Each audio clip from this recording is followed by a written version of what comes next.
Hello मित्रों, स्वागत है आपका Unacademy Rajasthan exams YouTube channel पे।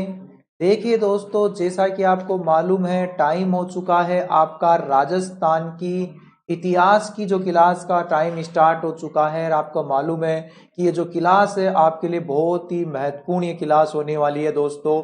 तो बिल्कुल आप जुड़े रहिए मेरे साथ और Unacademy Rajasthan exams YouTube channel को एक तो ज़्यादा से ज़्यादा शेयर कीजिए और ज़्यादा से ज़्यादा इसको सब्सक्राइब कीजिए मित्रों, क्योंकि आपको मालूम है Unacademy Rajasthan exams YouTube channel आपके लिए लगातार जैसा कि कार्य कर रहा है और हमारी टीम आपके लिए सुबह से ही देर रात तक लगातार जुड़ी रहती है, देर रात तक लगातार जुड़ी रहती है, जिसमें आपको मंडे टू फ्राइडे आपको स्पेशल मतलब टॉपिकों से संबंधित बात की जाती है। इसके अलावा यदि हम देखें कि सैटरडे को मैराथन क्लास आपकी होती है और इसके अलावा जो एजुकेटर हैं वो आपके लिए मतलब जैसे विशेष कक्षाएं भी संडे को लाते हैं, जैसे कि मैं आपको जिला दर्शन वाले पाठ आपको करवा रहा हूं।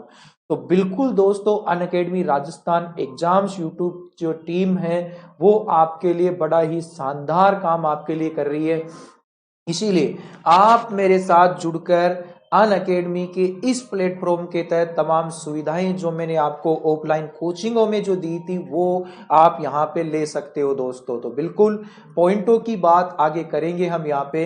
Welcome to success. और यहाँ पे जैसा कि एक बात आपके लिखी हुई है कि मेहनत के आगे दोस्तों एक चीज मैं आपको बता देना चाहता हूं कि आप मेहनत इतनी कीजिए, मेहनत इतनी कीजिए, अपनी काबिलियत को इस अंजाम पे पहुंचाइए कि किस्मत आपकी कितनी भी खराब हो लेकिन उसकी इतनी औकात नहीं हो सकती कि आपके सपने पूरे नहीं होने दे। तो मित्रों, मेहनत के आगे यदि मैं बात करूं, किस्मत की भी इतनी औकात नहीं है कि आपके सपनों को पूरा नहीं होने दे।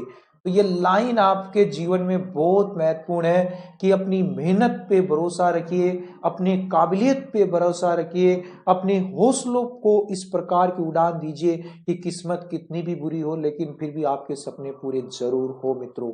और इसी के साथ कुछ बातें जो आपके सामान्य जीवन के लिए मैं कुछ बता जाता हूं कि जल को बर्फ में बदलने में वक्त लगता है, जल को बर्फ में बदलने में वक्त लगता है, सूरज को निकलने में वक्त लगता है, सूरज को निकलने में वक्त लगता है, किस्मत को तो हम बदल नहीं सकते, किस्मत को तो हम बदल नहीं सकते, लेकिन अपने हौसलों से किस्मत को बदलने में वक्त तो लगता है।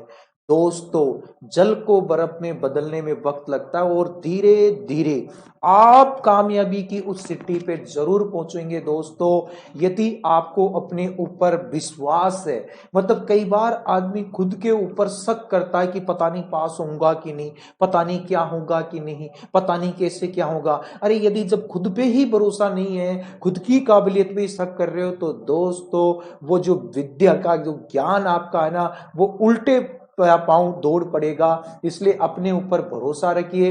हौसलों के आगे कोई पर्दा नहीं होता, हौसलों के आगे कोई पर्दा नहीं होता, कड़े परिश्रम का कोई विकल्प नहीं होता, हौसलों के आगे कोई पर्दा नहीं होता, कड़े परिश्रम का कोई विकल्प नहीं होता। दिल में हो जज्बा कुछ कर दिखाने का, दिल में हो जज्बा कुछ कर दिखाने का, तो जलते हुए दिए को भी आंधियों का डर नहीं होता, तो जलते हुए दिए को भी आंधियों का डर नहीं होता मित्रों। तो इसी के साथ दोस्तों एक चीज और मैं आपके सामने मतलब मैं पॉइंट इसलिए रखता हूं कि आपके जीवन में ऐसे बदलाव जरूरी है। आप इस वक्त ऐसे दौर में हो, बेरोजगारी का दौर जिसे मैं कह दूं कि इतनी सारी वैकेंसियां हैं, आप खुद कंफ्यूजन हो रहे होंगे कि किसकी तैयारी करें। और आपके सपनों को रोक लगाने हेतु आपके जो आलोचक है वो पहले ही रास्ते तय करके रखते हैं। लेकिन दोस्तों, आपको कहीं घबराने की आवश्यकता नहीं है, क्योंकि बड़े सपने को पाने के लिए हर व्यक्ति को इस सफलता असफलता के दौर से गुजरना होता है। पहले आपकी लोग मजाक उड़ाएंगे, हंसेंगे, तू आईएएस बन सकता है क्या, तू चपरासी की तो नहीं बन सकता, मतलब तू अभी कई बार ऐसा होता है तुम ऐसे आईएएस की बात कह दो ना तो मजाक उड़ाएंगे कई लोग, तो है चपरासी की तो नौकरी लग रही नहीं है और आईएएस की बात करता है। आप आरएस कह दो तो भी मजाक उड़ाएंगे, भाई दादा घर वाले कह देते तू तो छोटी मोटी नौकरी लग जा, चाहे ग्रुप डी में लग जाए, चपरासी बन जा, हम तो उसे ही आरएस मान लेंगे, हम तो उसे ही आईएएस मान लेंगे। ये एक तरह से एक आपके सामने बहुत बड़ी चुनौती होती है। लेकिन जिस दिन आप अपने उस मकसद में उद्देश्य में पूरे हो जाते हो, तब वही लोग आपको सबसे पहले फेसबुक, सबसे पहले व्हाट्सएप पे शेयर करते मिलते हैं कि मेरे प्रिय मित्र, मेरे चाचा जी, मेरे भैया, मतलब चाहे पड़ोस के गांव का भी हो ना, तो भी मित्र फेसबुक पे शेयर करते रहते हैं, चाहे वो कितने विरोधी हो। तो ये बहुत जरूरी है और वक्त है कुछ बदलाव का। बार बार मैं आपसे आग्रह कर रहा हूं, जीवन में कुछ कर जाओ मित्रों। यदि जीवन में इस समय यदि आप कुछ कर जाओगे तो आपका भविष्य मतलब सिक्योर हो जाएगा। और आपके साथ खुद पे मत जाइए कि आपका भविष्य आपके बीवी बच्चों का, आपके घर वालों का ये खुशी आप दे सकते हो, क्योंकि मालूम है आपके घर वाले आपसे बड़ी आस के साथ, आपसे बड़ी आशा के साथ ये लगाए, चाहे आप 4 धाम की यात्रा मत भेजो, उनको एक नौकरी लग के आप खुशी दे सकते हो। यदि आप एक नौकरी लग के उनको खुशी दे सकते हो तो मित्रों मेरा तो ये कहना है कि इतनी छोटी सी बात में आपके घर वाले इतने खुश हो जाएंगे, आपके घर में मतलब एक नया चांद सा उदय हो जाएगा। तो इसलिए आप इस मतलब को नॉर्मल नहीं समझो, क्योंकि ये वक्त है इतनी सारी वैकेंसियों का, आपको कुछ कर दिखाने का। वक्त नहीं हो, वैकेंसी नहीं हो तो मैं ही कुछ नहीं कहता। आपके सामने पटवार की वैकेंसी है, आपके सामने ग्राम सेवक की वैकेंसी आने वाली है, वन रक्षक वनपाल की आ गई है, दिल्ली पुलिस की है, रेलवे की है, रीट की है, और इसके अलावा आरएस की वैकेंसी भी आने वाली है। तो दोस्तों एक बात बताओ, जब इतनी सारी वैकेंसियां आपके सामने हैं तो फिर आप किस बात को लेकर ज्यादा वो मतलब इस प्रकार से, कई स्टूडेंट लाइव नहीं आते, एक दिन आ गए, 2 दिन नहीं आए, फिर कौन सा आ गया, फिर कौन सा आ गया। तो मित्रों फिर एक बात बताओ, आपको जब तैयारी करनी नहीं है तो सही समय है, मेरा ये कहने का मतलब ये है कि ये वक्त है आपको कुछ करने का। और इस वक्त की मिजाज को यदि आप समझते हो तो मित्रों मैं आपको वादा करता हूं, कहीं भी आपको कोई रोकने वाला नहीं है। आप किसी भी प्रकार से आप कोई भी कार्य में असफल नहीं होंगे। और इनका वक्त सही नहीं होता है, जिनको सही दिशा का ज्ञान नहीं है, उगता हुआ सूरज भी उनको डूबता हुआ नजर आता है। मैं गिरिराज बंदावला राजस्थान के इतिहास व कला संस्कृति का, राजस्थान के विभिन्न कोचिंग संस्थाओं में जैसा कि आपको सेवाएं दे रहा था, और आज आपको मतलब बहुत ही महत्वपूर्ण टॉपिकों की बात करूंगा। सबसे पहले Unacademy Rajasthan exams YouTube channel को सब्सक्राइब कर दीजिए और ज्यादा से ज्यादा इसको शेयर कर दीजिए, जिससे आपको आने वाले नोटिफिकेशन मिलते रहे, जिससे आपको नोटिफिकेशन मिलते रहे। तो बिल्कुल वीडियो को ज्यादा से ज्यादा शेयर करना, ठीक है।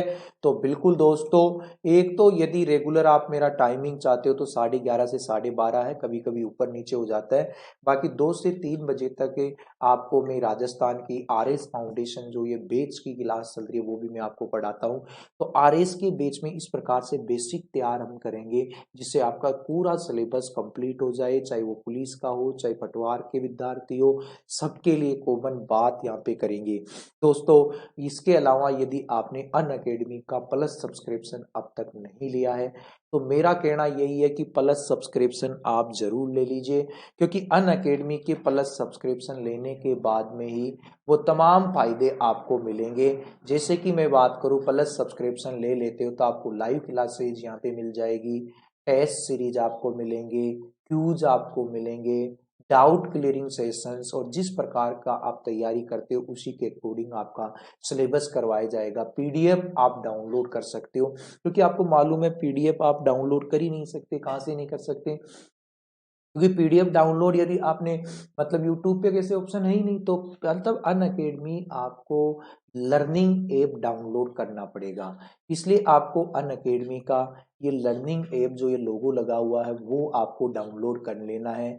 तो अनअकैडमी का लर्निंग ऐप दोस्तों जैसे ही आप डाउनलोड करोगे तो उसके बाद में आपको कुछ फॉर्मेलिटीज यहाँ पे भरने पड़ेंगे, जिसमें यदि मैं बात करूँ कि जैसे आपको आरपीएससी भरना है, मतलब यहाँ पे गोल में आपको ये ध्यान रखना है कि कोई सा भी हो, बिल्कुल सभी दोस्तों को नमस्ते, जो भी स्टूडेंट जुड़ चुके हैं उनको बहुत बहुत धन्यवाद। जुड़ जाइए, नमस्ते नमस्ते, कैसे हो आप, सब ठीक हो, मस्त हो, बिल्कुल ऐसे ही रहना सभी विद्यार्थियों, बिल्कुल। तो यहाँ पे आरपीएससी भरेंगे, आपको आरएसएम एसएसबी का एग्जाम हो, चाहे पुलिस विभाग ले रहा हो, राजस्थान के लिए अनअकैडमी आरपीएससी, मतलब अनअकैडमी आरपीएससी के नाम से ही गोल बढ़ना है। फिर आपको ऐसे प्रोफाइल आएगी, जहाँ पे दो ऑप्शन है, एक तो प्लस और एक स्पेशल। यदि आपको प्लस की बात करें तो प्लस ज्वाइन करना है, इसके नीचे स्पेशल भी यूट्यूब की तरह, मतलब यूट्यूब पे अनअकैडमी आपको ऑटोमेटिक ही कम से कम, मतलब मैं कह दूं कि आपको 20% सुविधाएं तो अनअकैडमी यूट्यूब पे ऐसे ही फ्री में पढ़ा रही है जो आप देख रहे हो। और इसके अलावा अनअकैडमी के लर्निंग ऐप पे भी फ्री में पढ़ाती है जो आपको स्पेशल क्लास है। बाकी प्लस ज्वाइन कीजिए और आप गेट सब्सक्रिप्शन के ऑप्शन पे जाओगे तो ऐसे ही आपको 60% जो सुविधाएं अतिरिक्त लेनी है तो गेट सब्सक्रिप्शन के ऑप्शन पे आना पड़ेगा। और इसके अलावा जो फीस के कुछ स्ट्रक्चर है, मतलब गुरु दक्षिणा के रूप में, आप नहीं मानो तो 1 महीने का डेमो लेके देख लीजिए आपको, क्योंकि सभी एजुकेटर बारंबार कहते हैं। बाकी 1 वर्ष या 2 वर्ष का प्लस सब्सक्रिप्शन जरूर लीजिए यदि वास्तव में आपको कंटिन्यू तैयारी करनी है, तो 1 वर्ष या 2 वर्ष का प्लस सब्सक्रिप्शन जरूर लीजिए। और गुरु दक्षिणा के रूप में ही समझिए, 1 वर्ष का 7,000 रुपये और 2 वर्ष का आपको मात्र 8400 रुपये चुकाने पड़ेंगे। तो दोस्तों कोई ज्यादा चार्ज नहीं है। अनअकैडमी आपको यदि यहाँ पे बात करें तो लगभग 350 महीने, 500 रुपये महीने में इतने सारे एजुकेटरों से पढ़ा देती है। तो मेरा कोड जरूर इस्तेमाल करना, गिर्राज10। तो गिर्राज10 कोड का इस्तेमाल करते ही आपको 10% का डिस्काउंट तो ऐसे भी मिल जाएगा। तो 7,000 की फीस आपको 6300 रुपये देनी पड़ेगी और 8400 की 7560 ही देनी पड़ेगी। वो ज्यादा चार्ज नहीं है, क्योंकि गुरु के बिना ज्ञान नहीं, गुरु दक्षिणा के बिना पूर्ण ज्ञान नहीं।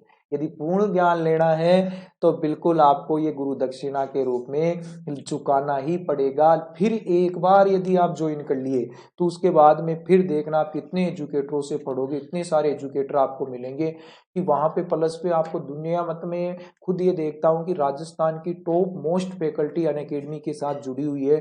क्योंकि आपको मालूम है अनअकैडमी ऐसे ही तो किसी को प्लेटफॉर्म उपलब्ध करवानी नहीं है, क्योंकि भारत का सबसे बड़ा ऑनलाइन एजुकेशन प्लेटफॉर्म के रूप में अनअकैडमी है।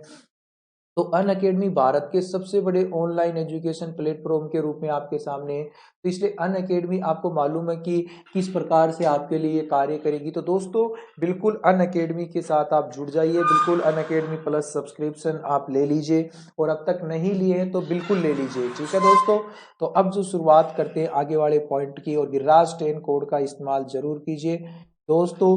देखिए यहाँ पे यदि मैं बात करूँ, जैसा कि आपको मालूम है कि जो क्लास आपकी अब जो बहुत ही महत्वपूर्ण जो क्लास है वो होने वाली है, तो बिल्कुल आप मेरे साथ जुड़े रहिए। और अब जो बहुत ही महत्वपूर्ण बातें मैं आपको बता देना चाहता हूँ कि किस प्रकार से, मतलब अनअकैडमी के और तमाम फायदे आपको मिलते हैं। तो दोस्तों वेलकम टू सक्सेस, आप पॉइंट पे शुरुआत करते हैं और देखिए कि आपको मालूम है ठाकुर देशराज की बात यहाँ पे चल रही है। दोस्तों ठाकुर देशराज का नाम आपने सुनते ही बनता होगा कि राजस्थान के इतिहास में ठाकुर देशराज, मतलब एक एक पॉइंट को हम देखेंगे ठाकुर देशराज के बारे में क्या पॉइंट है, किस प्रकार से यहाँ पे मतलब आपको यहाँ पे अध्ययन करना है। तो बिल्कुल ठाकुर देशराज की बात यहाँ पे करते हैं, ठीक है दोस्तों। ठाकुर देशराज की बात करें तो इनके देखो जन्म की ये तमाम बातें देखेंगे कि स्वतंत्रता संग्राम में इनका जो महत्वपूर्ण योगदान था, क्योंकि हम सभी को यहाँ पे देखना पड़ेगा ठाकुर देशराज की। दोस्तों ठाकुर देशराज की बात करें तो ठाकुर देशराज का जो जन्म हुआ था, मतलब 1903 से 1970 तक की बात है। 1903 में इनकी जन्म हुआ। मृत्यु की बात करें तो 1970 में मृत्यु हुई। और भारत के भरतपुर जिले में इनका, मतलब जगीना गांव में इनका जो जन्म हुआ था। तो भरतपुर का जगीना गांव में जन्म हुए थे। यहाँ पे मैं बात करूँ 1934 में जाट इतिहास जो इनकी पुस्तक थी वो बड़ी प्रसिद्ध रही थी मित्रों। जाट इतिहास की इनकी जो पुस्तक थी वो बड़ी प्रसिद्ध यहाँ पे रही थी। तो दोस्तों मतलब ये आर्य समाज से भी जुड़े थे। पहले देखिए यहाँ पे मैं बात करूँ कि ये आर्य समाज से भी जुड़े थे, तो मित्रों ध्यान रखना आर्य समाज के भी एक नेता के रूप में जाने गए थे। और मतलब इन्होंने मतलब इन्होंने जो अजमेर से जो समाचार पत्र प्रकाशित होते थे उनकी बात करें, तो जैसे तरुण राजस्थान की बात करें, तरुण राजस्थान जो समाचार पत्र है। इसके अलावा मैं बात करूं नवीन राजस्थान समाचार पत्र है, तो तरुण राजस्थान व नवीन राजस्थान आदि समाचार पत्रों की बात करें, उनसे मतलब इन्होंने अपनी जनता की समस्याओं को उजागर यहाँ पे किया था। तो दोस्तों यहाँ पे मतलब ठाकुर देशराज की बात करें तो बहुत महत्वपूर्ण योगदान इनके रहे हैं। और भी बातें मैं बात करूं ठाकुर देशराज की, देखो ठाकुर देशराज की बात करें तो 1930 की बात है, ठाकुर देशराज ने मतलब राजस्थान जाट क्षत्रिय महासभा की स्थापना की थी। मतलब इन्होंने राजस्थान जाट राजस्थान जाट क्षत्रिय महासभा, एक मिनट, राजस्थान जाट क्षत्रिय महासभा की स्थापना 1930 में यहाँ पे की थी, राजस्थान जाट क्षत्रिय समाज की। और इन्होंने एक राजस्थान संदेश नाम का एक अखबार भी निकाला था, राजस्थान संदेश। तो राजस्थान संदेश नाम से इन्होंने मतलब एक अखबार का भी संपादन किया था, राजस्थान जाट क्षत्रिय महासभा की स्थापना की थी, राजस्थान संदेश नाम से इन्होंने अखबार निकाला था, ठीक है। और मतलब इन्होंने 1938 की बात है, 1938 में मतलब ठाकुर देशराज के साथ मिलकर, ध्यान रखना दोस्तों, ठाकुर देशराज के साथ इन्होंने मतलब एक जो मैं बात कर रहा हूँ ठाकुर देशराज ने किशनलाल जोशी के साथ मिलकर, ध्यान रखा, ठाकुर देशराज ने किशनलाल जोशी के साथ मिलकर, तो किशनलाल जोशी के साथ मिलकर इन्होंने क्या किया था, भरतपुर प्रजा मंडल की स्थापना की। तो ध्यान रखना, भरतपुर प्रजा मंडल की स्थापना 1938 में ठाकुर देशराज व किशनलाल जोशी ने की थी। तो ये पॉइंट आपको ध्यान रखना ठाकुर देशराज के संबंध में कि किस प्रकार से उन्होंने 1930 में मतलब एक तरह से जाट क्षत्रिय महासभा की स्थापना की, और इस प्रकार से इसने राजस्थान संदेश समाचार पत्र का प्रकाशन किया। और भरतपुर की बात करें तो भरतपुर में ठाकुर देशराज की बात करें तो मतलब प्रजामंडल की स्थापना में इनका योगदान रहा, किशनलाल जोशी और ठाकुर देशराज इन्होंने मिलकर यहाँ पे मतलब एक तरह से ये कहा था। एक मिनट आपको मैं थोड़ा सा कष्ट तो दूंगा, लेकिन एक मिनट का बात है।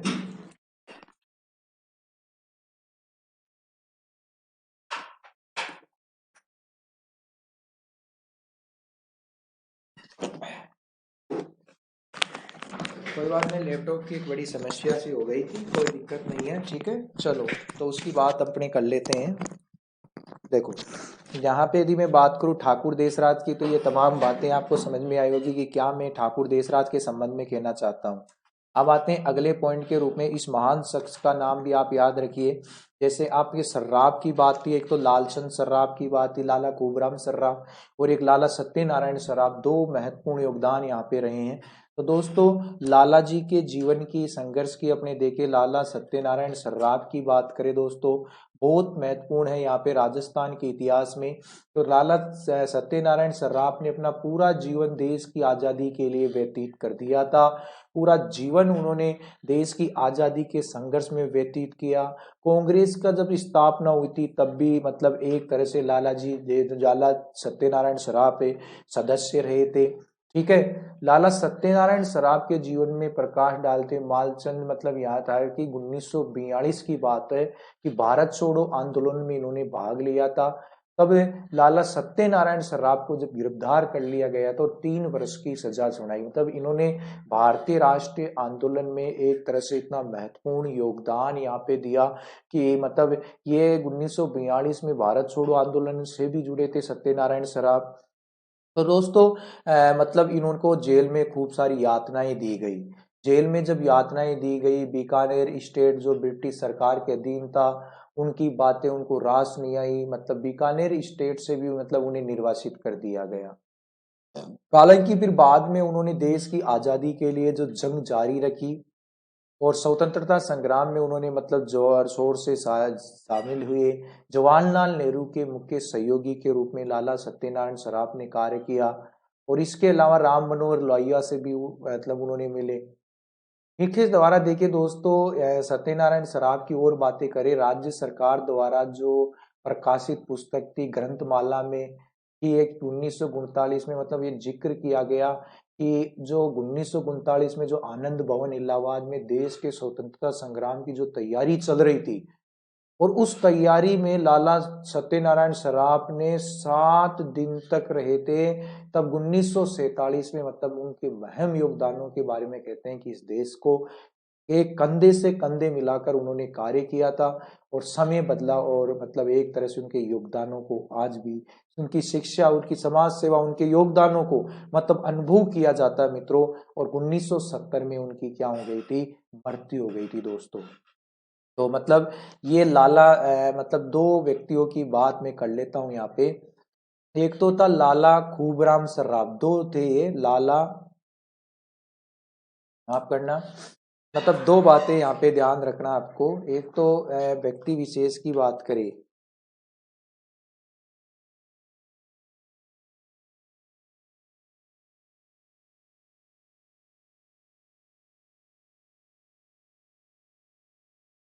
तो यहाँ पे यदि मैं बात करूं दोस्तों, एक तो है लाला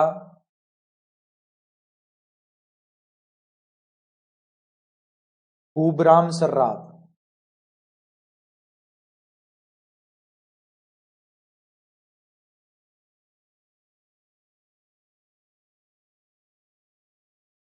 ठीक है, और एक है लाला सत्यनारायण सराफ।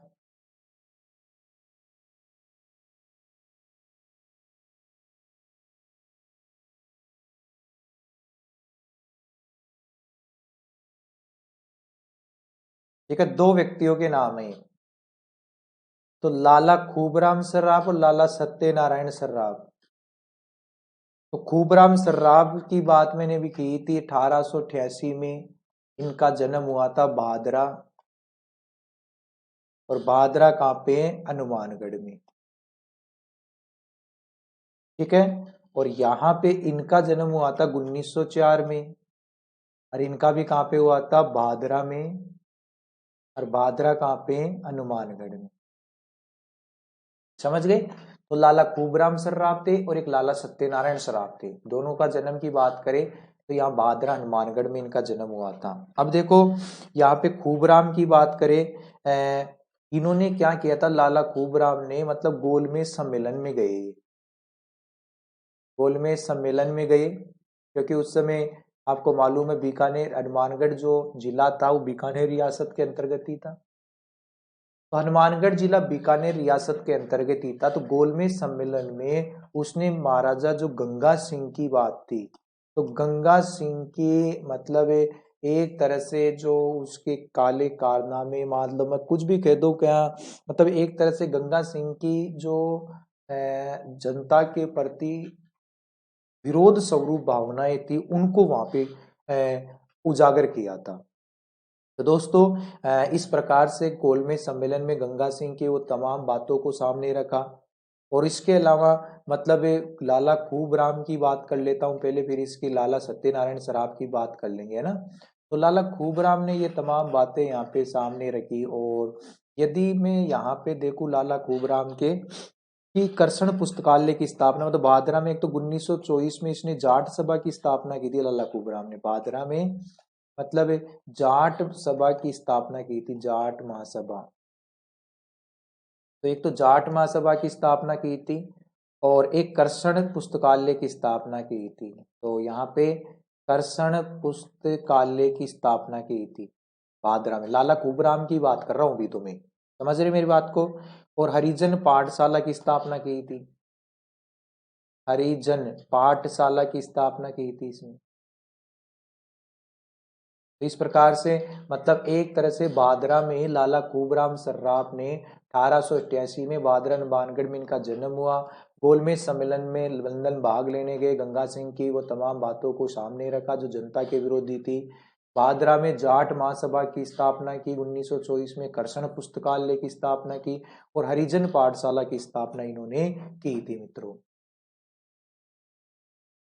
भाई कईयों को तो पता ही नहीं होगा कि ये लाला खूबराम, और कई मतलब कईयों को क्योंकि ज्यादा विशेष आपको मिलते नहीं है उल्लेख, तो इसलिए कई ये सोचे कि यार ये क्या है, ऐसा कुछ ही नहीं है मित्रों। बिल्कुल स्वतंत्रता संग्राम में ऐसे व्यक्तियों को आपके सामने मुझे रखना आवश्यक होता है कि मतलब जिनके योगदानों की बात यदि मैं करूँ तो जो महत्वपूर्ण योगदान रहते हैं तो उसको जरूरी होता है आपके सामने लाना, है ना।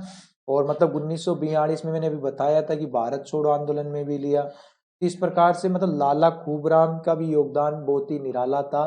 तो लाला खूबराम जो की मृत्यु है ना 1943 में हो गई थी, लाला खूबराम की। और जो मैं अभी बात कर रहा था लाला सत्यनारायण की, तो लाला खूबराम के अलावा सत्यनारायण भी मतलब एक तरह से लाला सत्यनारायण सर्राफ, तो लाला सत्यनारायण सर्राफ या लाला खूबराम सर्राफ की बात करें तो इसका जो जन्म था वो मैंने आपको बताया था। जन्म कहाँ पे हुआ था, तो इनका जो जन्म हुआ था वो हुआ था बीकानेर में, ध्यान रखना बीकानेर राज्य में आता था। और वो जो स्थान था भादरा, और अभी मैंने बताया था बीकानेर राज्य में भादरा कहाँ पे आता है, तो ये आता है मित्रों हनुमानगढ़ में। भादरा कहाँ पे, हनुमानगढ़ में है। तो 1904 में इनका जन्म आपको मैंने बताया था अभी, ठीक है। जबकि उनका 1988 में था। तो भादरा वर्तमान में कहाँ पे है, हनुमानगढ़ में है। अब इसके बाद में बात करें, देखो इन्होंने एक तो यहाँ पे मैं बात करूँ जो त्याग भूमि, मतलब इन्होंने एक तो त्याग भूमि की रचना यहाँ पे की। इसके अलावा हिंदी मिलाप ग्रंथ की रचना की इन्होंने, हिंदी मिलाप की। इसके अलावा मैं बात करूं विशाल भारत की रचना की,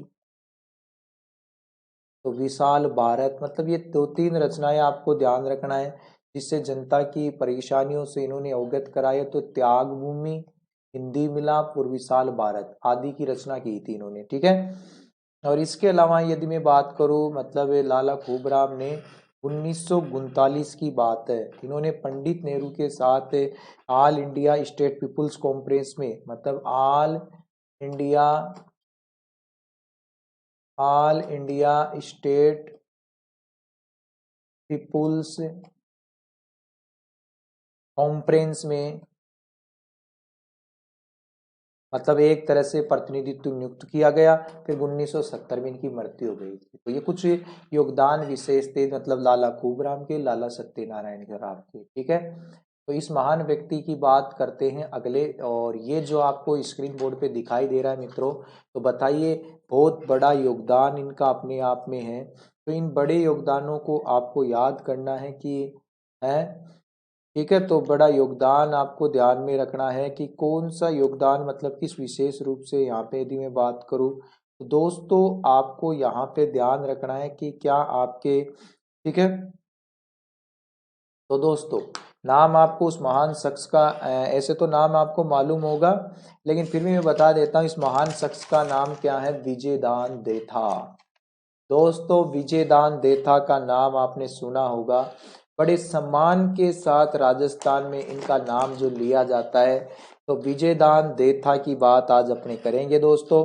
तो दोस्तों यहाँ पे शुरुआत करते हैं विजयदान देथा से और इनके जो जन्म की कहानी को ही देखते हैं। सबसे पहले जन्म 1 सितंबर 1926 को विजयदान देथा की जन्म हुआ, जब आयु इनकी टोटल 94 वर्ष रही है। और मृत्यु जो की बात करें मतलब बोरुंदा जोधपुर में विजयदान देथा का जन्म हुआ। और मतलब यहाँ पे मैं बात करूँ 10 नवंबर 2013 की बात है तो इनकी मृत्यु हुई थी दोस्तों, ठीक है। तो इनकी मृत्यु यहाँ पे हुई है। और यदि मैं बात करूँ वापस आपको मैं बता देता हूँ विजयदान देथा का और विस्तारित 1 सितंबर 1926 को इनका जन्म हुआ और 10 नवंबर 2013 को इनकी मृत्यु हुई। बिज्जी के नाम से इन्हें जाना जाता है। तो विजयदान देथा को बिज्जी के नाम से भी यहाँ पे जाना जाता है, समझ गए। देखिए दोस्तों राजस्थान के प्रसिद्ध लेखक है, पद्म श्री पुरस्कार से विजयदान देथा को सम्मानित किया गया है। और दोस्तों उन्हें साहित्य अकादमी पुरस्कार भी दिया गया है, साहित्य चूड़ामणि पुरस्कार जैसे कई पुरस्कार विजयदान देथा को दोस्तों सम्मान स्वरूप दिया गया है। तो एक वाकई ही काबिल तारीफ यहाँ पे विजयदान देथा का रहा है। इनके योगदानों को दोस्तों वाकई ही अपने याद किया जाता है। देखो यहाँ पे विजयदान देथा ने राजस्थानी भाषा में, देखो सबसे महत्वपूर्ण जो क्वेश्चन एग्जाम में आता है, राजस्थानी भाषा में 14 खंडों में मतलब बातारी फूलवारी, यही इनका एक महत्वपूर्ण है। बातारी फूलवारी के 10वें खंड को भारतीय राष्ट्रीय साहित्य अकादमी द्वारा प्रकाशित किया गया है। मतलब बातारी फूलवारी याद रख लेना। एक तो क्वेश्चन आता है कितने खंडों में बटी हुई है, तो 14 खंडों में बटी हुई है, तो एक तो ये ध्यान रखना है। और यहाँ पे मैं बात करूं ग्रंथ का नाम क्या है, बातारी फूलवारी। तो बातारी फूलवारी ग्रंथ कितने खंडों में बटी हुई है, 14 खंडों में। किसकी है, विजयदान देता की। तो ये बिल्कुल आपको ध्यान रखना, 14 खंडों में बटी हुई है बातारी फूलवारी। देखो दोस्तों, आगे बात करें एक विशेष व्यक्ति की बात करें, यहाँ पे जैसे आपको दिखाई पड़ रहे हैं, हालांकि सूर्यमल मिश्रण में आपको बता देता हूं कि सूर्यमल मिश्रण है, ये महान शख्स सूर्यमल मिश्रण है जो आपके सामने है, सरस्वती माता की वंदना करते हुए। तो सूर्यमल मिश्रण को भी देखते अपने कि क्या यहाँ पे पॉइंट रहते हैं कि सूर्यमल मिश्रण का जन्म राजस्थान के बूंदी जिले में हुआ था।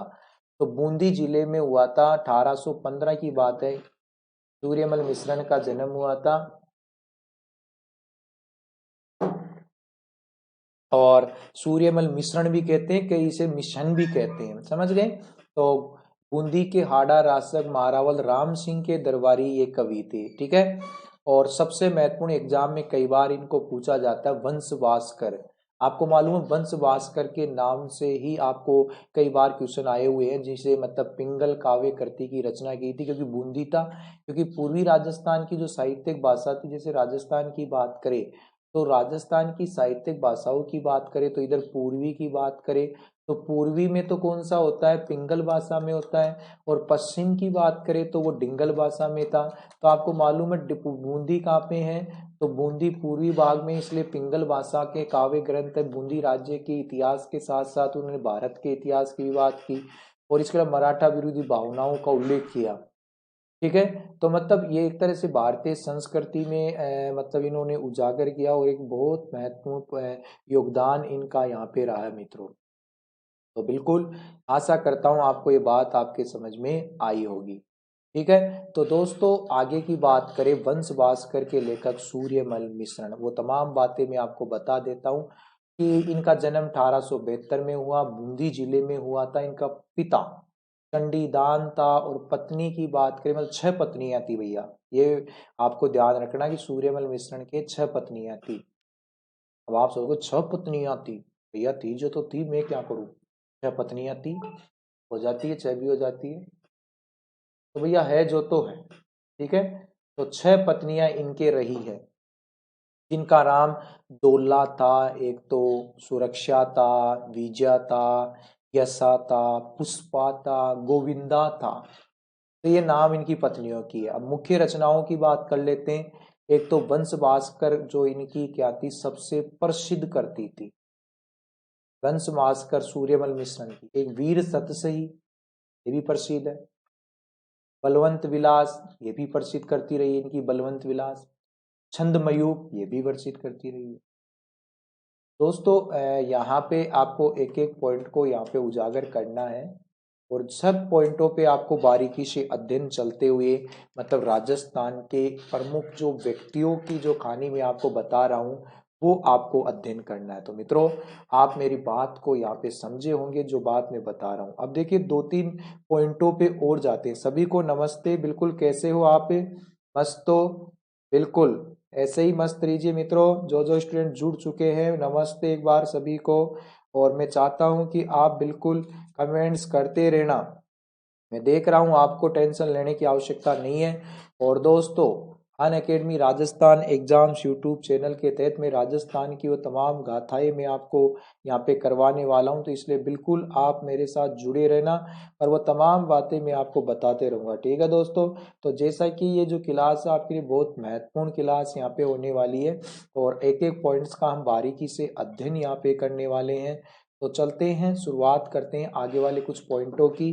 और जैसा कि आपको मैंने बताया था कि जैसे कुछ महत्वपूर्ण व्यक्तित्व मैं यहाँ पे आपके सामने रखना चाहता हूँ। दोस्तों आज मुझे एक चीज बताओ, आप यहाँ पे यदि मैं कुछ आपको कंफ्यूजन करना चाहूँ तो हो जाओगे क्या। जैसे मैं बात करूँ, जैसे आपको मैं पूछूं राजस्थान का गांधी किसे कहते हैं, तो राजस्थान का गांधी,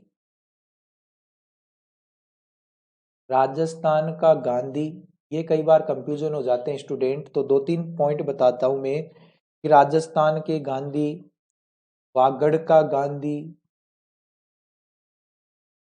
वागड़ का गांधी, गांधी जी के पांचवें पुत्र,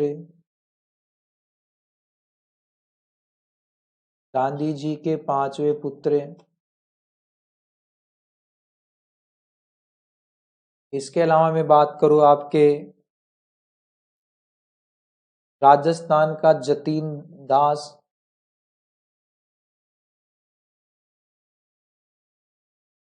राजस्थान का जतीन दास। इसके अलावा राजस्थान के नेहरू,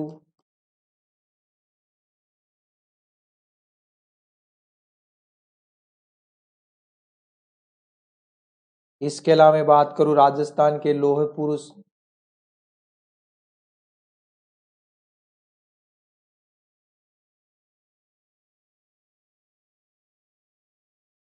तो ये कुछ उपनाम है जो आपको देखना है। तो दोस्तों राजस्थान के गांधी किसे कहते हैं, ये क्वेश्चन कई बार एग्जामों में आता रहता है, क्योंकि छुटमुट बातें हैं लेकिन बड़ी बात बन जाती है जब आप मतलब अध्ययन सही नहीं कर पाते हो। तो राजस्थान के गांधी किसे कहते हैं, तो राजस्थान के गांधी कहते हैं गोकुल बाई भट्ट को। ध्यान रखना, गोकुल बाई भट्ट। और गोकुल बाई भट्ट को राजस्थान का गांधी कहते हैं, समझ गए। वागड़ का गांधी किसे कहते हैं, तो वागड़ का जो गांधी है ना वो भोगीलाल पांड्या को कहते हैं। ध्यान रखना इसको, बहुत महत्वपूर्ण लाइनें हैं। भोगीलाल पांड्या, तो भोगीलाल पांड्या को वागड़ का गांधी कहते हैं। गांधी जी के पांचवें पुत्र कहते हैं तो वो है जमना लाल बजाज। जमना लाल बजाज को गांधी जी के पांचवें पुत्र के रूप में जाना जाता है। गांधी जी के सिर्फ चारवें पुत्र थे, पांचवें पुत्र को। और एक राजस्थान का जतीन दास कहते हैं बाल मुकुंद बिस्सा को। तो बाल मुकुंद बिस्सा को राजस्थान का जतीन दास कहते हैं। राजस्थान का नेहरू पंडित जुगल किशोर चतुर्वेदी को, जुगल किशोर को, जुगल किशोर चतुर्वेदी है, राजस्थान के नेहरू कहते हैं। राजस्थान के लोह पुरुष किसे कहते हैं, दामोदर दास व्यास को, दामोदर व्यास, दामोदर व्यास को। तो ये कुछ उपनाम है जो आपको एग्जाम्स की दृष्टि से ध्यान रखना है। राजस्थान के गांधी किसे कहते हैं, गोकुलबाई भट्ट को कहते हैं। वागड़ का गांधी किसे कहते हैं, भोगीलाल पांड्या को कहते हैं। समझ गए। तो राजस्थान का गांधी तो कौन हो गया, गोकुलबाई भट्ट। और वागड़ का गांधी कौन हो गया, भोगीलाल पांड्या। गांधी जी के पांचवें पुत्र कौन हो गए, जमनालाल बजाज। राजस्थान का जतीन दास कौन हो गया, बाल मुकुंद बिस्सा। राजस्थान के नेहरू कौन हो गए, जुगल किशोर चतुर्वेदी। राजस्थान के लौह पुरुष कौन हो गए, दामोदर दास व्यास। तो एक तो ये चीज याद रखना है।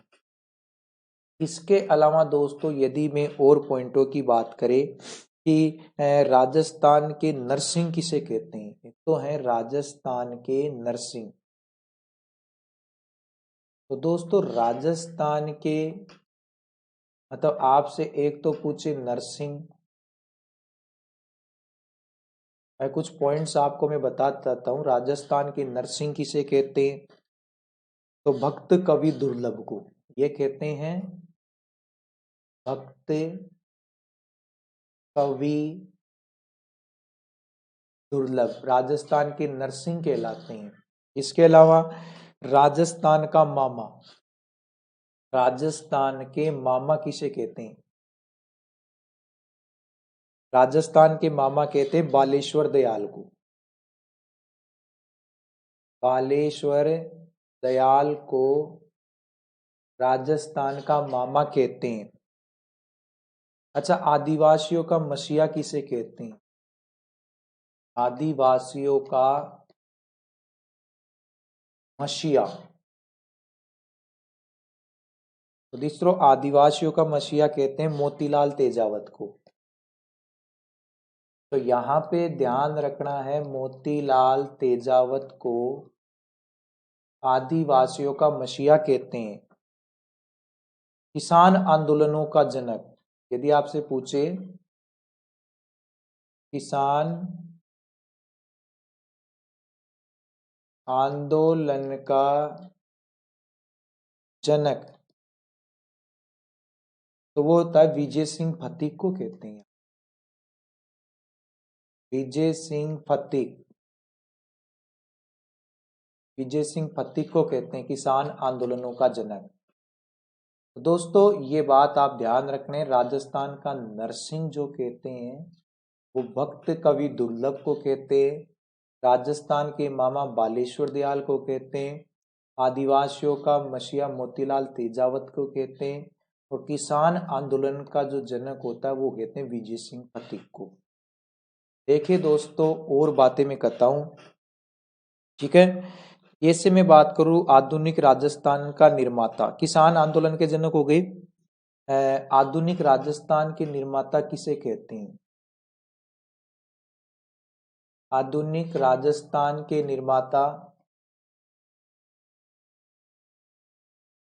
आधुनिक राजस्थान के निर्माता के रूप में किसे जाना जाता है? तो मित्रों ये है मोहनलाल सुखाड़िया को, ठीक है। तो मोहनलाल सुखाड़िया को आधुनिक राजस्थान का निर्माता कहते, ध्यान रखना। मोहनलाल सुखाड़िया को आधुनिक राजस्थान का निर्माता कहते हैं। मोहनलाल सुखाड़िया 4 बार सीएम रहे थे, कहते हैं 4 बार, सर्वाधिक बार, और लगभग 17 वर्षों तक सीएम बने थे राजस्थान में। मतलब एक तरह से मैं कह दूं कि सर्वाधिक समय तक, या सर्वाधिक समय भी कह दो और सर्वाधिक बार भी कह दो। बाकी हरिदेव जोशी 3 बार बना था भाई, हरिदेव जोशी साहब है ना, वो आपके 3 बार बने थे। और मतलब अशोक गहलोत की भी बात कर लो तो ये अशोक गहलोत आपके मतलब जो सीएम है 3 बार बने। बाकी सबसे ज्यादा बार मोहनलाल सुखाड़िया ही बने, 4 बार। इन्हें आधुनिक राजस्थान का निर्माता कहते हैं। एक यदि अगले पॉइंट की बात करें, राजस्थान का CR दास किसे कहते हैं? राजस्थान का CR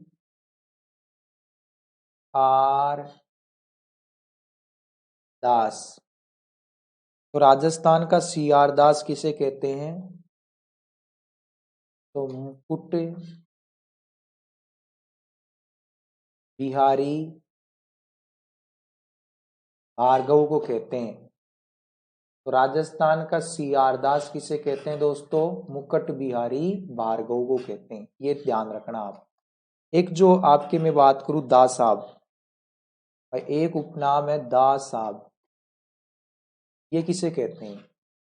तो ये है हरिबाहु उपाध्याय। दा साहब कहते हैं हरिबाहु उपाध्याय। हरिबाहु उपाध्याय मतलब दास साहब को कहते हैं। तो दास साहब हरिबाहु उपाध्याय। तो राजस्थान का CR दास को कहते हैं मुकुट बिहारी भार्गव को, दास साहब कहते हैं हरिबाहु उपाध्याय को। एक कुछ और विशेष बातें अपने देखते हैं। राजस्थान का भामाशाह,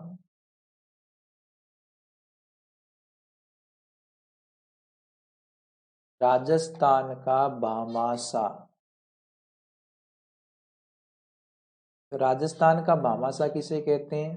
तो दोस्तों राजस्थान का भामाशाह एक तरह कहते हैं मतलब भामाशाह जो, ऐसे तो जमनालाल बजाज को कहते हैं है ना, लेकिन भामाशाह था जो पाली का निवासी था। मतलब वो एक तरह से मतलब महाराणा प्रताप को अपने पूरा धन त्याग दिया था, तो भामाशाह थे। जब महाराणा प्रताप की स्थिति नाजुक हो गई थी तब चावंड को राजधानी बनाई थी, तो उसके बाद में मतलब पाली निवासी जो भामाशाह ने आर्थिक सहायता की थी। वैसे जमनालाल बजाज को राजस्थान का भामाशाह कहते हैं, ये तो भामाशाह खुद ही थे, समझ गए। इसके अलावा मैं बात करूं शेर ए राजस्थान, जय नारायण व्यास। चिड़ावा का गांधी, एक आपसे पूछ लेता है।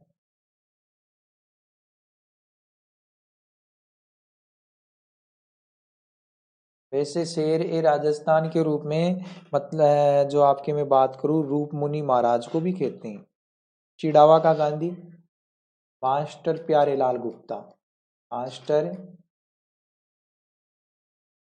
प्यारेलाल गुप्ता को कहा जाता है। तो ये चिड़ावा के गांधी थे। ऐसे क्वेश्चन आ जाते हैं। तो चिड़ावा के गांधी आपसे पर्सनल पूछे तो मास्टर प्यारेलाल जो गुप्ता को चिड़ावा के गांधी कहा जाता है मित्रों, समझ गए। तो इस प्रकार से मतलब आपको कुछ पॉइंट्स आप ध्यान रख सकते हो, तमाम बातें आपको ध्यान रखनी है, समझ गए। और भी बातें आपको मैं बता दे रहूँगा, लेकिन आपको ध्यान रखना है कि वो तमाम बातें आपके किस प्रकार से आपके एग्जाम्स में पूर्ण हो सकती है, क्या क्या योगदान आपके यहाँ पे रह सकते हैं। तो दोस्तों अब आपकी क्लास का जो समापन मैं यहाँ पे कर देता हूँ, क्योंकि ज़रूरी है कि आपको तमाम बातें मैंने बताई है वो भी बातें आपको करता रहा। और अब जो क्लास का जो समापन आपके कर देते हैं, फिर आपको नेक्स्ट जो क्लास आपको मैं दूंगा तो वो आपके लिए और भी महत्वपूर्ण क्लास होगी। अब जो स्वतंत्रता संग्राम में जो पुरुषों के योगदान तो लगभग अपने देख लिए, अब कुछ महिला विशेष के योगदान भी अपने देख सकते हैं, वो भी चर्चाएं आपने करेंगी, जिसमें कुछ महिलाओं का योगदान है, तो वो अपने देखेंगे नेक्स्ट क्लास में। तो दोस्तों आशा करता हूँ कि क्लास आपके समझ में आई होगी। सभी दोस्तों को good evening, good morning, good afternoon. क्योंकि आरएस जो फाउंडेशन बेच है उसमें मैं पहले ही कह दिया था, जो पढ़ाने का जो तरीका होगा वो एक डिटेल से होगा, एक डिटेल के साथ आपको पढ़ाया जाएगा। और ये पूरी कोशिश मेरी ये की जाएगी कि ज़्यादा से ज़्यादा आपको इस प्रकार से पढ़ाया जाए कि आपका जो यहाँ पे मतलब जो भी एग्जाम्स है वो इस प्रकार से निकले कि आपको जो तैयारी की जो गुंजाइश यहाँ पे है वो कुछ ज्यादा नहीं रहे। ठीक है, तो दोस्तों अब विदा लेते हैं, आज के लिए हम इतना ही, बाकी फिर मेरी और आपकी मुलाकातें होती रहेगी। ठीक है दोस्तों, okay, thank you, all the best. Video को ज्यादा से ज्यादा शेयर किया करो। अनअकैडमी राजस्थान जो एग्जाम चैनल है उसको एक तो ज्यादा से ज्यादा शेयर कीजिए, जिससे क्या है कि आपको और आपके दोस्तों को इसके नोटिफिकेशन मिलते रहे। और ये वीडियो या फिर चैनल को आप जितना प्रोग्रेस दोगे, क्योंकि हमारी टीम आपके लिए मालूम है सुबह से लेकर देर रात तक कार्य कर रही है, तो करेंगी। ठीक है दोस्तों, ओके।